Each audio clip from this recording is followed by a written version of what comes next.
So here's a picture of my sketch again.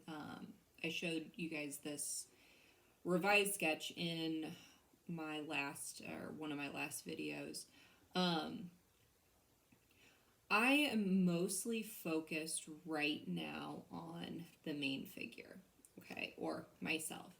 Um, I just want to get a sense right now of where things are going to go on the form that I've begun.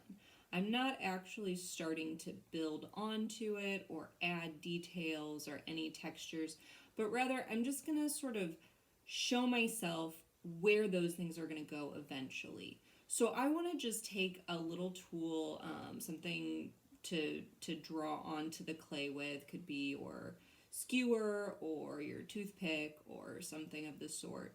And what I've done here is I've just generally sketched out where some of those features are going to go. Okay, so if you look closely, you can see I've got my hairline up here. I'll be adding a piece of clay on for that hair at some point, and then adding texture to it to make it look like it's individual strands of hair coming together, as opposed to giving myself a helmet for my hair. I've also just generally marked out where my facial features are going to be placed.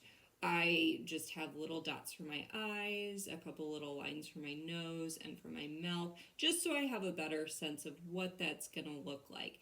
And if you put your facial features down and you realize, oh, that's not what I like, I don't want those there at all, again, clay, wipe it off, remark those features in another location, play around with it, see what you like, see what works and see what doesn't.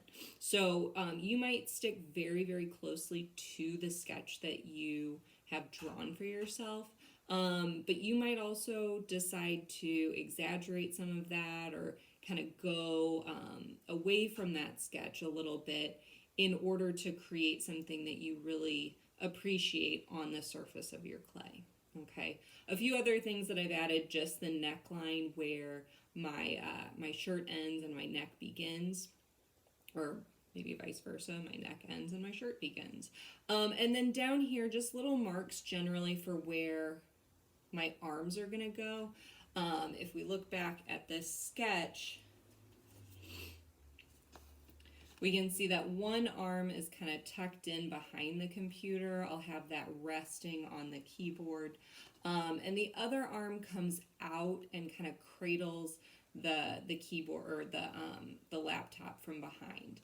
So I will build both of those arms off the surface of my body here. But one I will have to later kind of come back to and bring that out in order to wrap it around that laptop. I'm going to attach one arm here, just so you guys can see how that will work. I just have a piece of soft plastic clay. This is actually some of the clay that I pulled out from the inside of my form here.